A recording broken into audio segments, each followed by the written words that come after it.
we will wait a little bit longer because people are joining at this moment.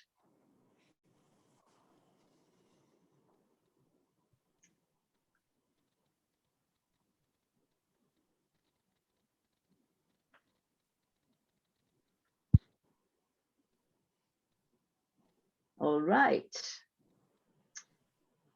So I would like to wish you all very welcome to our seminar this morning that we have are going to offer you from RISE.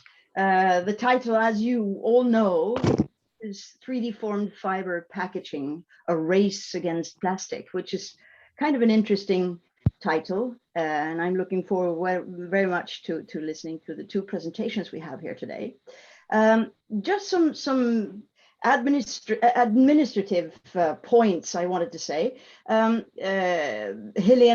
and I are the ones that are organizing this. Helena is the technical guy who is doing all the stuff behind the scenes, and I'm the one that will be the voice for today, the facilitator of this short breakfast seminar.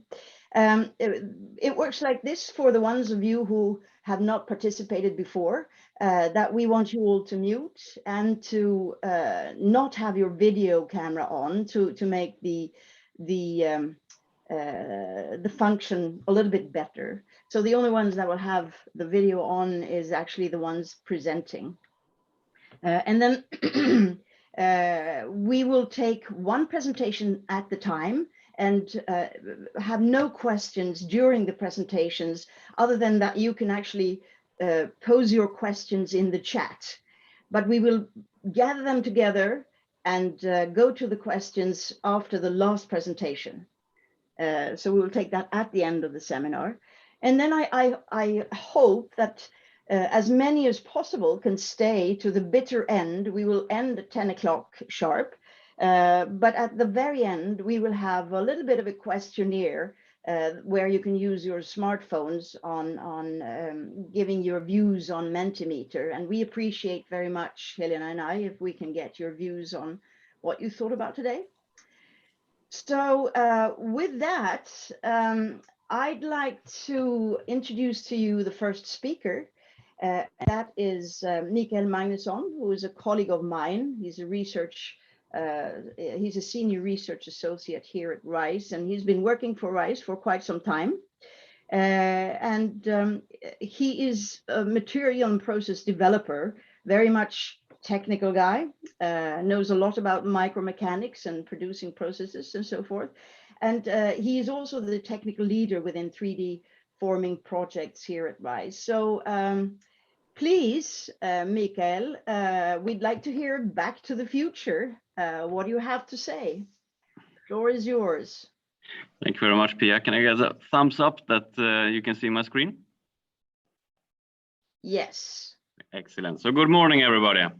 I'm very glad to have the opportunity to share my thoughts with you today regarding 3D fiber-based packages.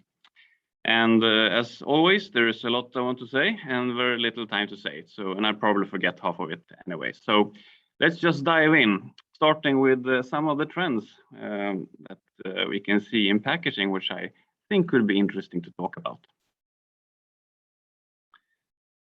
So first of all, there is a lot going on. You have smart packaging, for example, incorporating printed QR codes, which sort of enables the introduction of other types of functions to packages, such as storytelling or traceability. And I think there's also a need today to look natural from the packaging perspective, look sustainable. Some of these packages are in fact also sustainable, and some are just looking like it. But then this is all news, but if you go on YouTube, you have also this very interesting unboxing experience where you are able to share in the experience of opening a package, in the package product presentation, if you like, and look on the reactions of these YouTubers that opens these up. experienced the tactility, the look, and the design of these packages. And actually, many of these highly premium packages, they are not designed to be open more than once, but they are probably 100 times more open and closable than some of the packages that are actually designed for reuse. I think overall, the key point here is that there is a large opportunity for customization. I think this is the meta trend, if you like. The consumer, as well as branding and companies today, to a larger extent, don't buy just a product in a package. They buy an entire concept. And in the meanwhile, yeah, this is the mandatory scare slide. So let's get this over with. Here it comes. Why are we making what is to be used once in a material that lasts forever? I mean, it's not just packages, of course, but there are plenty of them, and they are made in inert materials. So they tend to accumulate, of course. And packages, actually, they have a well-defined lifespan, and they fit in a very well-defined system. So in a sense, I think we all know what needs to be done, right? Now, a little personal unboxing experience of mine, starting with me getting a text message. I had a package to pick up. I needed to bring my ID in order to get it up. So I did that to show my ID, got the package, and it was one of these very traditional transport corrugated box, a la original. I got home, I opened it, and there was some cushioning materials in the form of some kind of liner. Inside, there was a flat envelope. Inside the envelope, there is a folder. And inside the folder, there is a card. And with this little push-through SIM card, I marked the actual product there in red for you. I don't know if you can see, but this is what the was actually to be transported. Now, I could, of course, easily talk about over-packaging to this slide, but I think maybe that's too easy. You all get the point. Instead, we can talk about a systemic failure here. It could be, maybe, that the company adhere to an in-house logistics system they operated in. They could have fixed costs for the transportation, standard packages on the shelf, easy to and quick to put in the product, insurances, ID approved pickup, daily and overnight pickup and deliveries, for example. I mean, granted, the package solution here was frankly dumb, but the package is a function, and I think this is quite central to put the focus on the function of the package you need, especially if we don't necessarily get the properties such as permanency on the packaging materials of the future. Okay, so lastly, regarding trends, we had push to meet new demands arising. I think also the packaging world is in the same spot as many other production industries. The name of the game is diversity and customization. What was once made in 1 million parts in one color is now made in 100,000 parts in 10 colors. And I think this must be true also for packaging. I looked up, for example, a certain juice company. They went from 3 times as many flavors in the last decade. And 2 of the largest car companies, they have more than doubled the amount of models in their same period. We live in a globalized world, and the markets are very much global, and transportation is typically cheap. The markets thus gets saturated. And we have a very well-aware population in sustainability, in trends, in identity. and thus emerges niche demands and the opportunity for company to diversify. Okay. So the simple package protecting the product is rather complex often. And I think we all agree that we need to think in a sustainable way. So in general, you have 4 different types of materials for a packaged material to choose from traditionally. And these needs to be tested in a variety of different criteria defining if it's sustainable or not. A sort of a gate decision to be made. And I would argue that only one of these are sustainable by default. The first 3, they need a workaround to start with. You need to put up a wind power plant in order for it to make the argument that it's energy efficient in its production. Cellulose-based packages, however, they're fine to start with, but in generally, they need an extra function added in order to meet the requirements. And then the typical barrier to overcome, it's this barrier that needs to be added itself. Okay, so following the arguments of customization, drive from consumers, sustainability, and the very prestigeful packaging for the future, let's just agree that we want 3D right. So first, a little distinction. Today, I mean, we all love the good old cardboard box. It's fine. But this is not the topic of today's talk. We'll talk about the 3D casted packages and 3D formed packages, meaning you have a 2-directional deformation and not subsequent 2-dimensional ones, such as folding.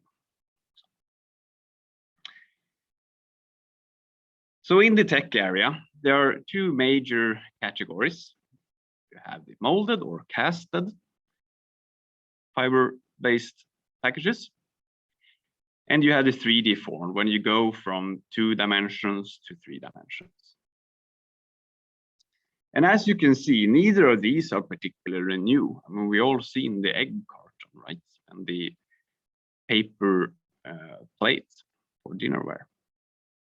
But for sure, hence the previous slides, they are not utilized to the extent of the demand, especially in replacing plastics. Okay. So we start with wet molding to give a little bit of a general tech overview and some thoughts why this might or might not be a good idea. So here we utilize the mass-produced pulp from wood, which are chipped and cooked. And you disintegrate it into a fiber slurry. You have a tool which is permeable and vacuum assisted. And you dip this in your fiber slurry with the disintegrated fiber. And through the vacuum, you form a fiber network onto the tool. It is then could be transferred to subsequent pressing stages, introducing pressure in order to consolidate the network further and facilitate better internal bonding, which builds up the strength and the rigidity of your package. It could infer heat in order to really activate the self-binding mechanisms of the pulp fibers and allow water meniscus between the fibers to dry out and push the fibers even closer, meaning you get even more stronger chemical interactions and higher strength, rigidity, you name it. And you can add on new processes such as adding a barrier and a function of polishing the surfaces even further.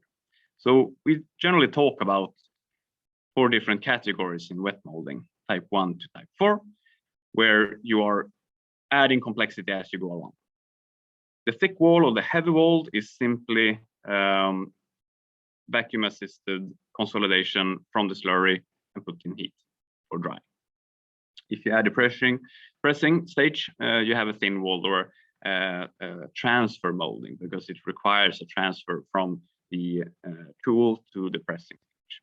And you're adding warmth, heat. You're coming into the thermoformed pipe speed type of packaging. And then you can think about hybrids and different precision pressing steps or polishing or what have you, to complicate further, improve on the properties. So is wet molding in general a good idea? Well, as I always say, a wet fiber is a conforming fiber.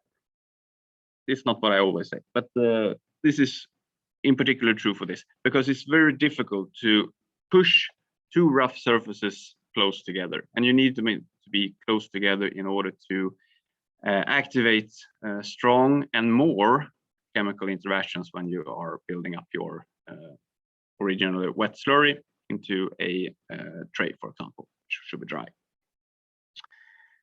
Now, the downside is obvious here.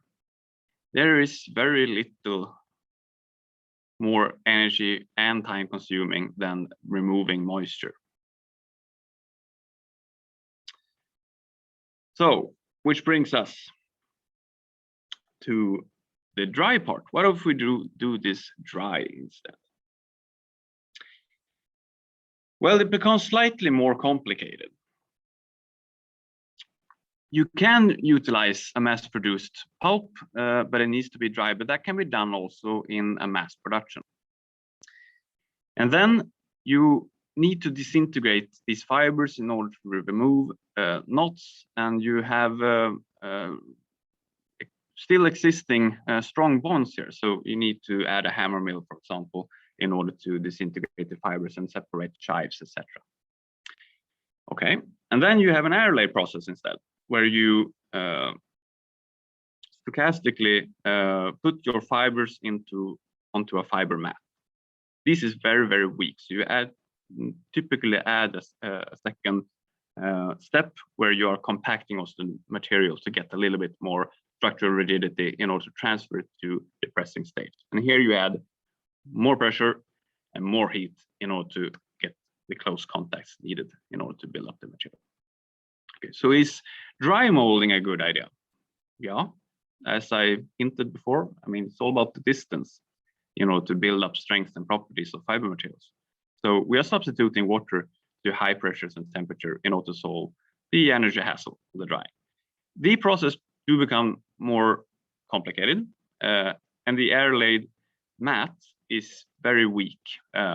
Also, since you have formed sort of a thick but two-dimensional substrate before pressing, you are moving over towards something which is a little bit more deformation-based rather than casting, which means that you will stretch out and be able to control wrinkling, for example.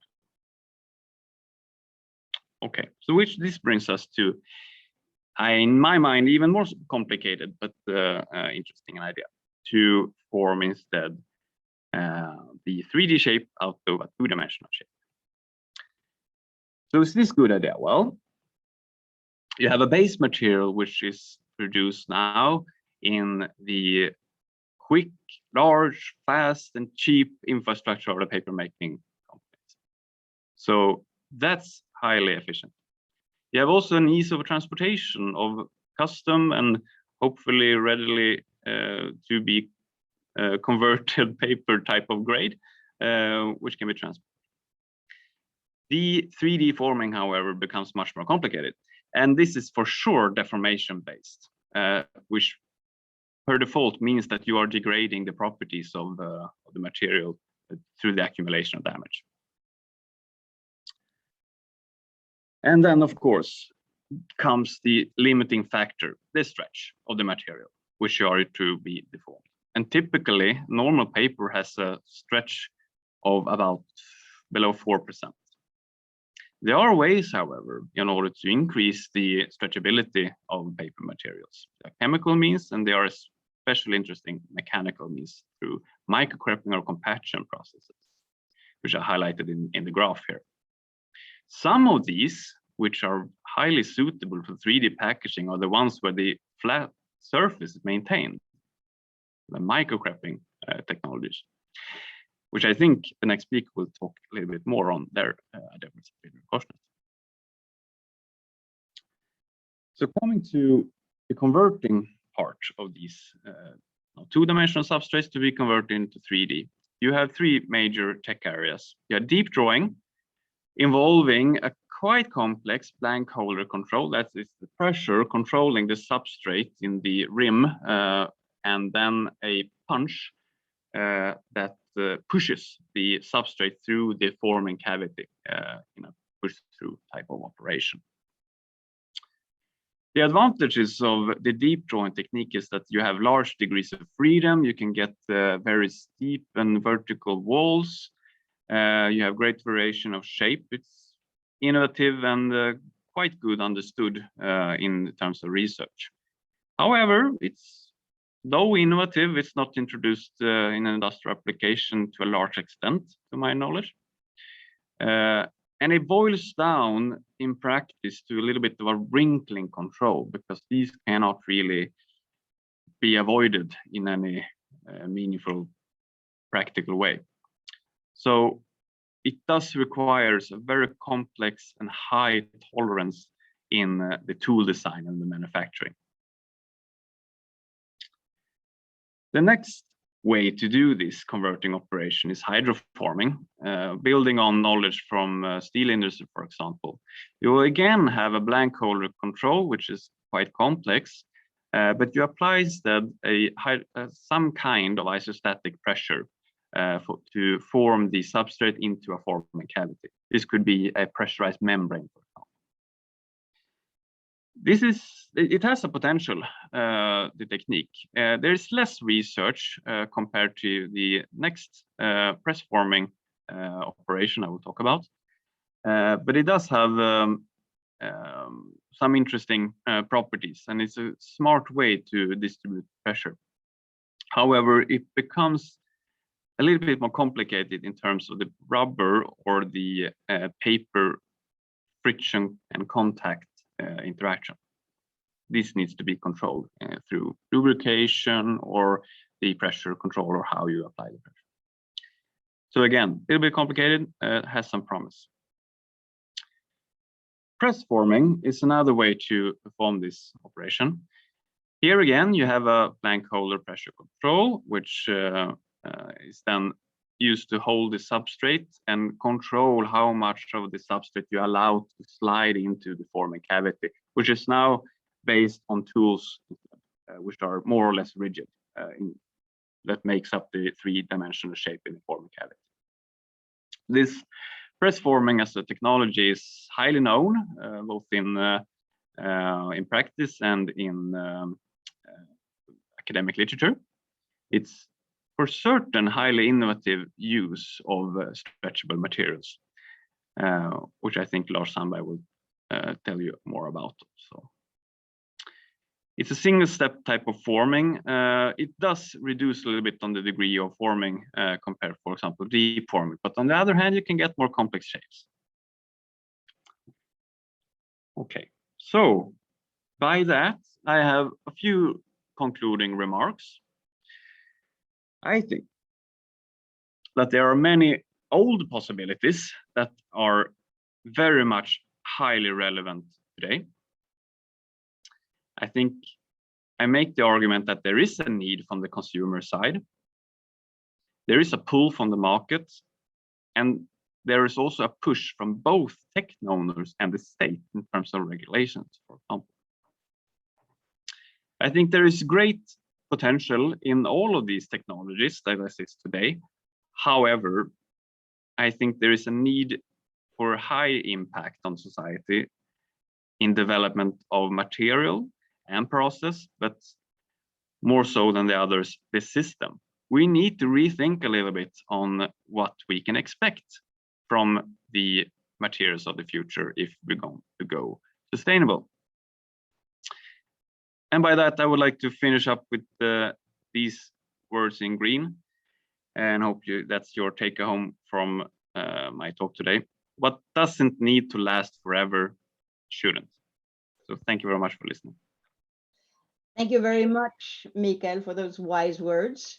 Now that was a, I think that was a very good introduction to the next speaker, as a matter of fact, because Lars, we are very happy to have you here this morning. You are working for BillerudKorsnäs as the innovation manager, and with vast experience in both FP innovation and Tetra Pak, and now Stora Enso also. I think it would be very interesting to hear about your recent focus, which is this area of 3D forming. And as I understand, you're also responsible for the high-end project at BillerudKorsnäs that includes the paper bottle. I hope we will hear something about that today. So very welcome, and please. Thank you, Pia. Just confirming that you all see my screen. Is that okay? Yes. Okay, brilliant. So thank you, Mikael. It's been a really good way of starting this. And of course, as you said, that we will only talk about shaped packaging. I will start by, let's see if I can get this. I will start by talking about folding. And just to say that a lot of materials and carton boards and can be formed into things without actually reshaping them, as we will talk about today. And actually, just to remind you that reshaping in the way of folding or bending is a really strong way of using the materials and also to create new shapes. And as you saw in the previous picture, the award-winning designs from students. But today we are going to, as Mikael already said, we're going to talk about what is reshaped or shaped into double bent surfaces or double bent materials. And I can really see two major things. One reason is to recreate the function of other materials, and one way is to create new shapes that can attract and create impact with consumers. And for me, it's extremely nice now. When I started in this industry, it was about fighting back towards plastic, and plastic was moving forward, taking areas that used to be fibers. Now it's the total other way around. Now it's us going in and going back and pushing back plastics. And Mikael have already given you the reasons for us to do that. So I'm pretty doubtful that we will see new type of packaging, plastic packaging coming in and taking our market in that way. So I would say that the recent years has brought us three trends. Recyclability has always been there. It's always been one of the really, really big advantages for paper-based materials, both from a cost perspective and from a sustainability perspective. But it has, with the last 3 or 5 years, become an absolute demand. That's one thing. The second thing is to reduce the plastic content, and that relates to what is happening to our seas, to our environment, and the really, really, really scary things that are happening with microplastics. We're not only talking about plastics in the sea. We're talking about plastic in the fish, in the shellfish. We're talking about plastic in our bloodstream. We're talking about plastic maybe getting broken down to so small components that it enter our brains. It's really scary, and it's something that the big brand owners are addressing and having put up really big demands on. And then the third, and as Mikael already said, a little bit conflicting, it's the barrier properties. How do we achieve barriers? How do we achieve barriers on flat materials? It's tricky. How do we achieve barriers on shaped materials? It's even more tricky. I will go back to I will do a little bit a different way of addressing this than Mikael did, but going back to materials produced in flat ways or more conventional materials, for example, carton board. Mikael have already talked about the press forming of carton board into trays. What has happened there is that we can find new technologies taking away the wrinkles that has been formed and creating a surface on the top of these packages so that we can achieve gas-tight packaging with this technology. And I think that is a huge step forward. And it's also worth mentioning because it's actually competing with the other technologies that we are talking about. Second is, even if it's a bad picture, it's a really, really good package. This is a folded tray. It's used by ICA in Sweden and by others. And in fact, this is a bag-in-box solution. I think bag-in-box is really worth looking at. Bag-in-box, instead of putting a barrier on the material, putting the barrier around the material and then creates a package out of that, and also really convenient for the consumer. So I think that we will see much more on bag-in-box solutions, and that is for trays, but it's also, of course, for boxes, bottles, and a lot of other things. The third one there, this is a hybrid. This is the carton folded and then put together with polyethylene in injection molding. So this is actually a hybrid package where the sides are sealed by polymers, where the rim is created by a polymer. This might have a little bit of a trickier future, both from a recycling point of view, but even more from a plastic content point of view. But still, really exciting technologies and ways forward, all of these three. So going into reforming fibers. See, I really want to start with this, I'm sorry about that. So this is the product of ours. Mikael already mentioned it. This is a paper. This is produced in big scale, in big reels, and brought to the converters in a flat format. And then a stretchable paper. This is a mechanically induced stretch, meaning that there is no difference made to the fibers. And with this material, you can achieve some stretch. And with this material combined with the forming technologies that Mikael was talking about, and this really clever designers, then you can achieve a lot of different solutions, which is really perceived as 3D, which are in fact 3D. This is just some examples.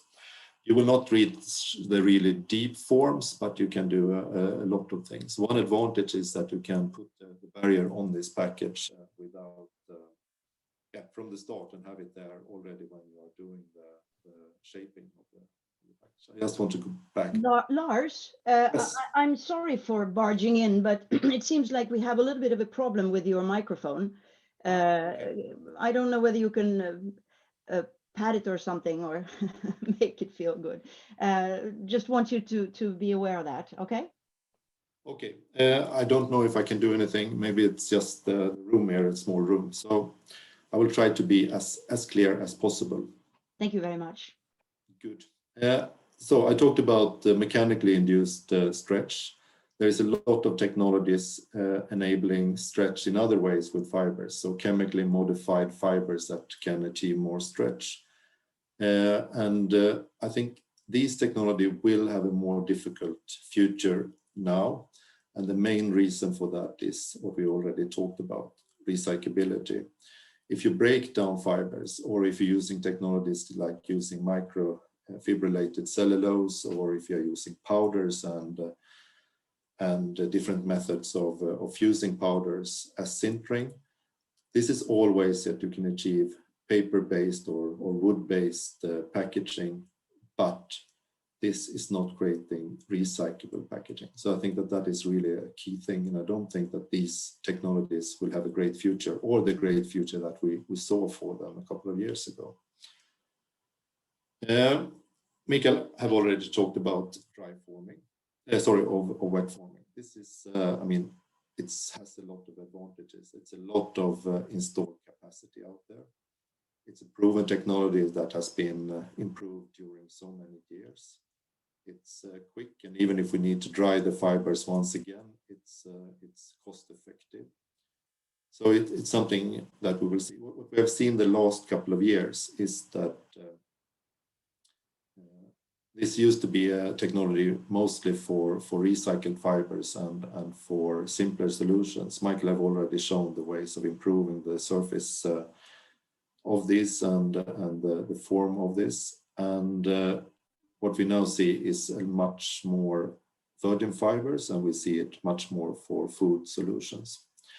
Here you obviously don't have the advantage of having a barrier on the package when forming it. You need to apply the barrier afterwards. You can do that for food service in quite simple ways, doing it with spraying or coating. And for food packaging, I think that we are still left with polymer barriers for vacuum forming, for example.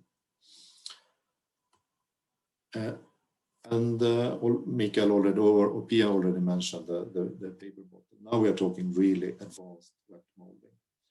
As you can understand, we are not only creating this shape, we are creating it in one form, in one step. We are not fusing it together.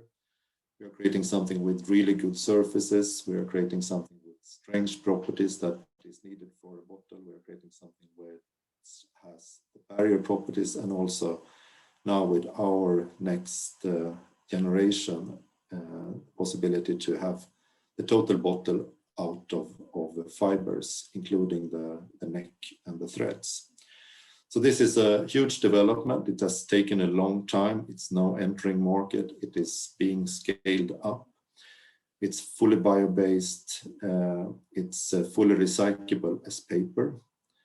And as I said, with an integrated barrier and thread solution. So this is a really cool product. It's coming to the market. It's really advanced, and it's something that we will see much more of in the future. And it's also good for us. We are doing this in a co-owned company called Paboco. There are also competitors now coming and bringing this to market. And I see this as a very positive thing. This is not just a vision of the future. This is something that is a part of the future. So going into what Mikael already talked about, dry forming. It's an exciting technology, as Mikael said. It's forming fluffy fibers and forming them together with high pressures and high temperatures. It's the possibility of create much deeper shapes than we saw with materials that are stretchable. So it's really a cool thing. Another cool thing with it is that we have several forerunners in this in Sweden. Loop Factory with their technology Jangi, and Bullpack or two of these startups. And this technology is really now picking up speed. You can also see it. Technology is coming out of France. It's coming out of North America. You see patents coming out of China. You would think that this is a super new technology. In fact, this is technology that goes back at least to the 50s. A technology that was killed by the plastics when the plastic kind of took over the world.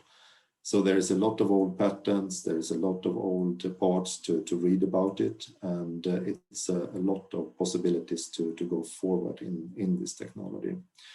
So I'm really glad to see that Sweden is a forerunner. I'm really glad to see that this is picking up pace. Okay, going back to these then, recyclability. That's something that's not anymore a good thing. That is a must, and to be recycled as paper, that is absolutely a must. That creates a problem for new technologies like hybrids and technology that holds too much plastic. So plastic content, to get that down, that is a demand, that is a strict demand from our customers. They have made obligations to take down the plastic content, meaning that that is something that will lead us forward. And then the barrier properties. And based on these, I would really like to summarize it in 4 bullet points. I would say that we will see that fibers, so keeping the fibers as building blocks, these beautiful small Lego bricks that you can put together and take apart, put together and take apart again. That's really the technology that is coming out of cellulose-based material, and that is a true winner, keeping the fibers so that they can be recycled. I think that we should have an extra look at the bag-in-box solutions, combining 2 different types of packaging. This also links to sorting and recycling, creating something that you optimized both the benefit of the paper and the barrier properties of the polymers. We will see new barriers. We will see thin materials and 2D materials creating new barriers, but it's still long term. And we will see it, I believe, on flat substrates first, and that is going to also kind of lead the way into formed substrates. And I think that we will see new types of hybrid technologies. And when I say hybrid, I don't mean hybrid between polymers and fibers. I mean hybrids in the type of materials that fiber form is, and the type of materials that we get when doing dry forming. So something that brings together the high formability of free fibers with the really simple converting and possibilities to use a lot of different converting technologies with pre-made materials. So with that, I would like to thank you, and look forward to the questions in the next phase. Thank you very much, Lars. I think your sound there was a little bit of a challenge for us. You probably have the same problem as I do, that the digital equipment after this whole long digital session for years now, that they're getting tired. So I hope most of you could hear this interesting talk that you gave. Thank you very much. We would now like to open for questions, and I have looked through the chat and seen that we have some questions already. And first of all, I don't know how to pronounce this, but I give it a shot. So Serxo asks a question to Mikael on is there any insight about barrier coating techniques on 3D forming products? That's a big question, Mikael. Can you take that on? Yeah, it's certainly a big question. I don't have any insights for you on the top of my head, but this is for sure an area we are looking into very much at the moment. There are new materials and there are special requirements when you form this, because you might not be able to add the barrier type of function inside the wet end. You might need to add it already on the surface, for example. So they are for sure a highly researched area at the moment. Well, I actually might just ask the same question to you, Lars, because I suppose that you from the company side also are looking into the challenges of barriers. So do you have anything to add? No, we see a lot of barriers, new technologies suggested. We still see that there is a challenge in the new types of spray-on barriers to actually create. Obviously, if you have a porous material as paper is, and you want a gas-tight substrate, we have new concepts coming. There are new concepts paired with the paper bottle. There is a lot of different new concepts on the way, both for flat materials but also to some extent. I'm not too worried about the combination of thin polymer layers and the new directives. For example, a couple of years ago, we were really worried about combining polymers and paper, but now, as long as we can recycle it, and we will see more and more use of the recycled polymer also from the paper mills. Thank you. I have a comment here from Søren Åslund from KTH saying that there has been some promising scientific work on barriers in 3D forming from Technical University Dresden, for instance, and Lappenranta University. So I suppose, I think that's our take from RISE as well, Mikael, isn't it? That there's a lot of players that really, both from the technical side and from the industry, would like to see the solutions in this area. And I agree with Lars, this is something that will probably be solved because there are so many that are interested in solving it. Would you agree on that? Yeah, I definitely agree on that. And I think the key here is that you need to combine the knowledge in 3D forming together with the barrier application in order to really solve the problem. It's difficult for an actor only knowledgeable in barrier to solve the problem. Yeah. It's a systemic problem to a large extent. And you're looking into that as the technical guy in 3D forming from a research institute's point of view? Yeah, we kind of have to if we want to achieve impact. So. That's what I wanted to hear. Okay. So, Mikael, you have another question here from Jürgen Dornheim. So what about energy consumption / LCA of the different 3D forming processes? Okay, so as I mentioned, I mean, in general, if you can move drying to a mass production type of efficiency, that's good. But there are pros and cons on all technologies. Mass production in general is good for efficiency, but there is, depending on how you do it, the application might be converting on a smaller player and not mass produced in order to reach the market. So it's from case to case. It's the boring answer. Do you have anything to add on that? No, I think Mikael is right. It's really dependent. And I think that we're going to go to more efficient systems. I think that we cannot have so complex systems out with the converters, and so I think that we're going to see a shift in that way, and even more advanced materials in the future. Okay, thank you very much for that. I have a question from Mattia here that I'm not sure I get it, but it says that are there thread airtight? I'm not sure. Can I get a clarification from Mattia? I could guess if you're about the thread of the bottle, maybe. Yeah. Yes, right.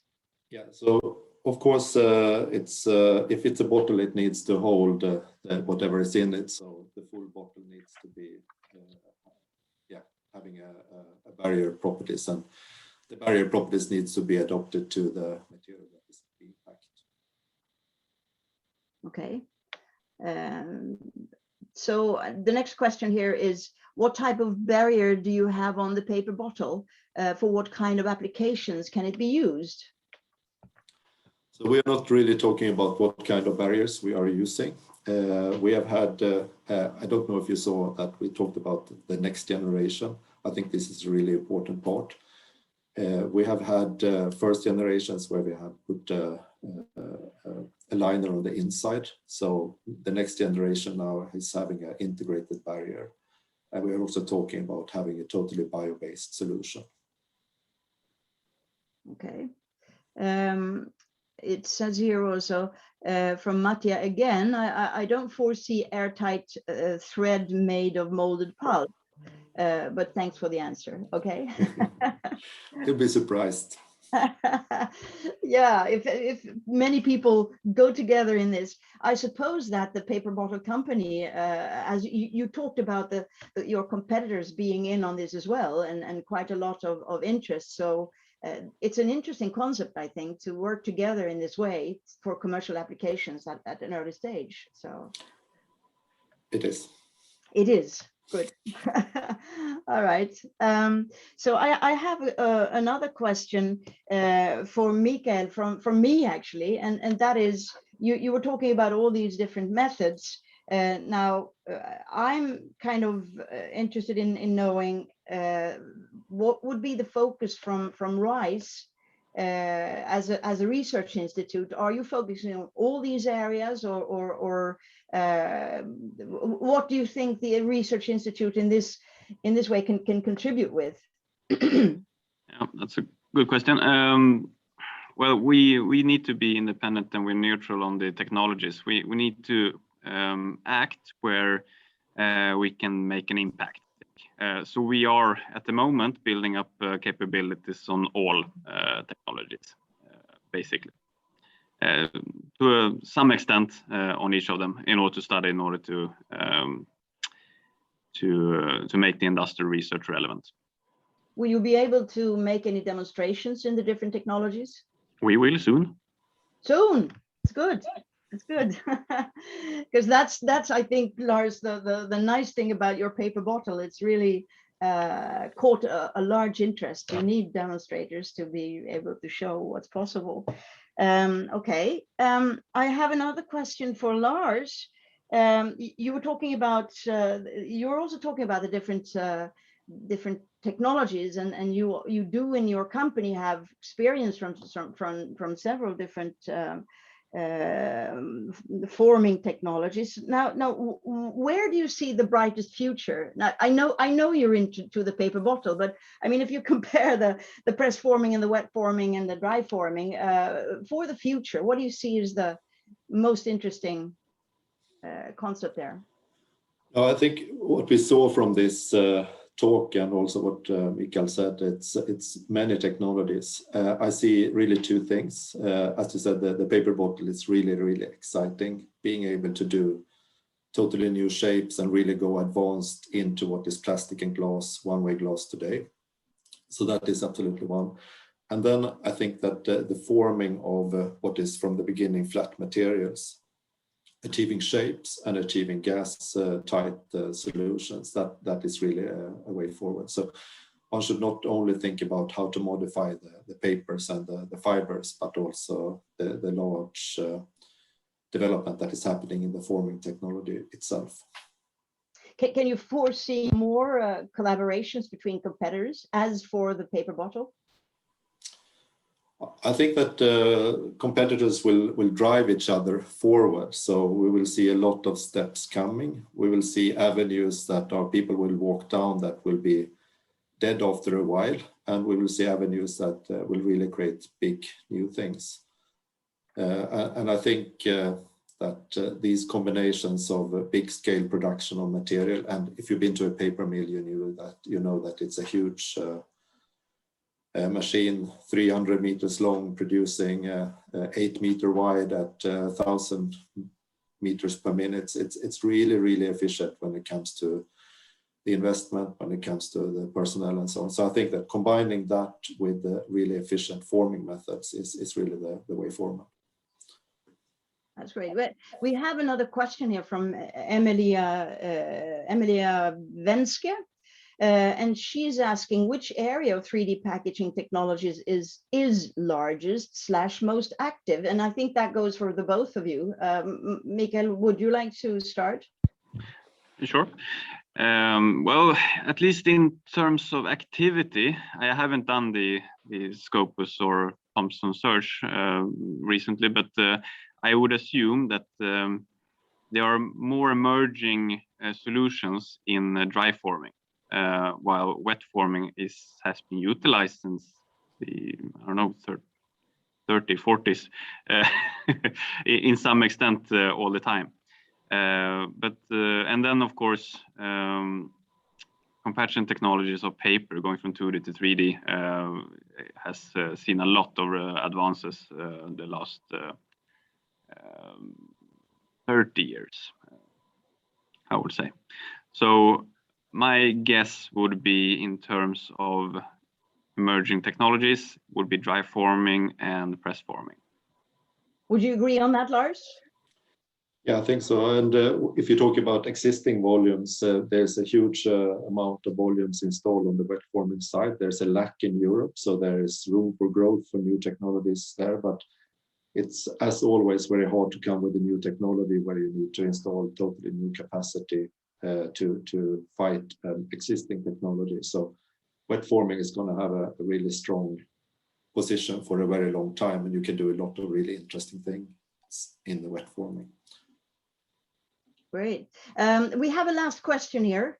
We have two last questions before we go to the next part. First of all, Lars, is the barrier in the bottle PFAS free?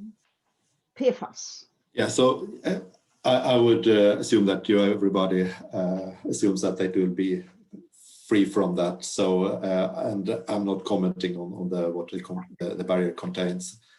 And that's a non-question. I think it's a very fair assumption to say that we will not introduce something that people do not really like in this way. So Well, maybe you can answer this question then from Tatsu Yonetsama.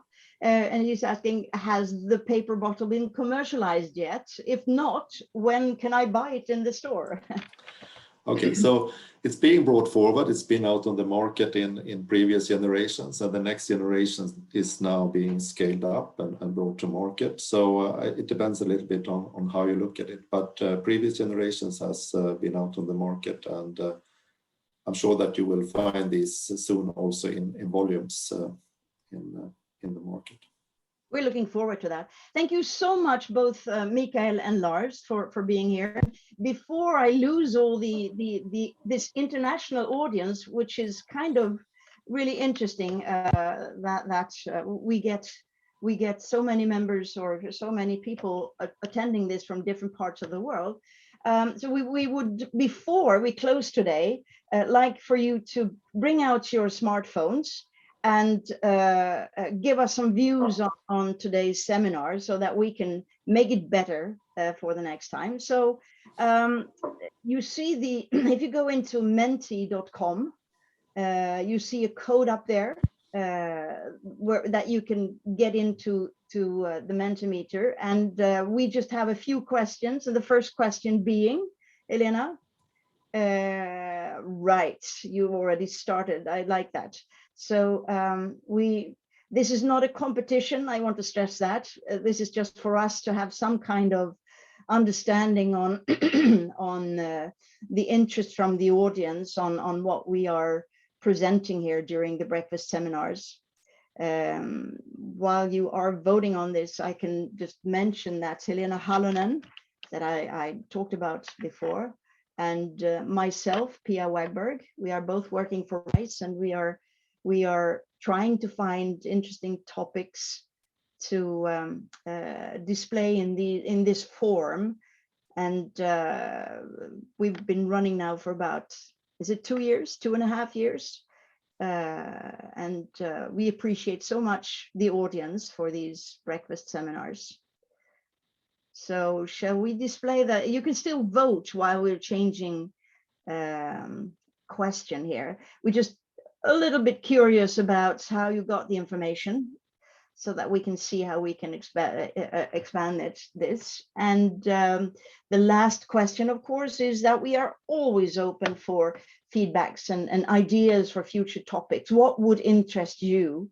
If you have any comments on if we could have done this differently today, or if there's something you absolutely would like to hear about in the near future, please pose that up here. That's great. That's great. So